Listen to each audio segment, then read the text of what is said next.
इस वीडियो में हम लोग बात करेंगे सी प्लस प्लस के ऊपर। ये तीसरा लेक्चर है। तो यहाँ पे कुछ दिया हुआ है, इस पेज को पढ़ लेते हैं कि क्या लिखा हुआ है। तो सी प्लस प्लस को स्टार्ट करने के लिए आपको दो चीज़ों की ज़रूरत पड़ती है। एक तो होता है टेक्स्ट एडिटर, जैसे कि नोटपैड आप इस्तेमाल कर सकते हैं। इस पर आप सी प्लस प्लस कोड को लिखते हैं। उसके बाद इस कोड को कंपाइल करने के लिए एक कंपाइलर की ज़रूरत पड़ती है, जिसको GCC बोलते हैं। इसका काम होता है आपके सी प्लस प्लस कोड को ऐसी लैंग्वेज में ट्रांसलेट करना जिसको कंप्यूटर समझ सके। तो कंपाइलर की ज़रूरत पड़ती है। तो इसके लिए हम लोग क्या काम कर सकते हैं, दोनों चीज़ें हमें एक ही में मिल जाए, यानी कंपाइलर और कंपाइलेशन का काम भी मिल जाए और एडिटिंग का काम भी मिल जाए। तो इसके लिए हम लोग जो अच्छे बड़े बड़े IDE हैं, जैसे कोड ब्लॉक्स हो गया, एक्लिप्स हो गया, विजुअल स्टूडियो हो गया, इनको इंस्टॉल करते हैं। और ये IDE इंटीग्रेटेड डेवलपमेंट इन्वायरमेंट होते हैं, जिसका इस्तेमाल किया जाता है कोड को एडिट करने में और कोड को कंपाइल करने के लिए। इसी तरीके से आप जो वेब बेस्ड IDE होते हैं उनका भी इस्तेमाल कर सकते हैं, लेकिन इनकी फंक्शनलिटी थोड़ी सी लिमिटेड होती है। यहाँ पर ये कोड ब्लॉक्स को इस्तेमाल करने की बात बोल रहा है, और हम लोग तो इस वेबसाइट से ही पढ़ रहे हैं, तो हम लोग को इसकी ज़रूरत नहीं पड़ेगी फ़िलहाल। लेकिन कोड ब्लॉक से संबंधित अगर आपको ट्यूटोरियल चाहिए कि इसे कैसे इंस्टॉल करते हैं, तो एक वीडियो पड़ा हुआ है, उस ऊपर वाले लिंक पे क्लिक करके आप कोड ब्लॉक्स को इंस्टॉल कर सकते हैं और इस पर आप कोड लिख सकते हैं सी प्लस प्लस का, और डिबग कर सकते हैं, रन करा सकते हैं।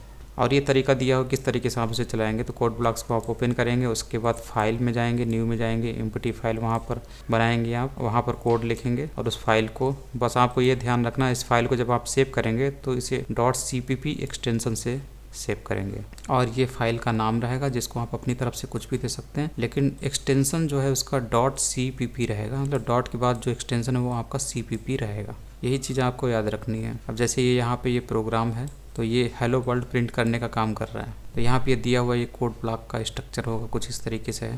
तो आप फाइल में जाते हैं, न्यू में जाते हैं और एम्प्टी फाइल के रूप में एक फ़ाइल बना लेते हैं, ठीक, उसका नाम नेमिंग कर देते हैं यहाँ पर। तो ये फाइल है, ये सब यहाँ दिया हुआ है। और जो मेरा एक वीडियो है वहाँ से आप जाकर समझ सकते हैं कि ये कैसे पहला प्रोग्राम आप रन करा सकते हैं, कैसे लिखते हैं। और उसके बाद ये बोल रहा है कि बिल्ड में आप जाएंगे, बिल्ड एंड रन पे जाएंगे।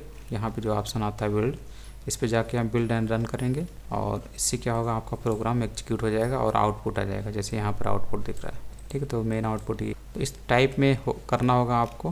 तो आप जो वीडियो मैंने बताया उस पर जाके देखेंगे तो आपको मिल जाएगा ऐसे ही प्रोसेस। और दूसरा तरीका है कि इस वेबसाइट पे ही पढ़ा जाए, तो इस वेबसाइट पे पढ़ सकते हैं। तो इसमें ट्राई इट योरसेल्फ टूल का इस्तेमाल कर सकते हैं। तो कुछ इस तरीके से है ये। जैसे अगर इसी प्रोग्राम को देखें तो ये प्रोग्राम है और ये इसका आउटपुट है। ट्राई इट योरसेल्फ पे जाएंगे तो आप यहाँ पर आपका ये लिख किया जाता है, ठीक है। तो ये यहाँ पे सी आउट जो फंक्शन होता है उसके ज़रिए इस चीज़ को प्रिंट कराया है स्क्रीन पर।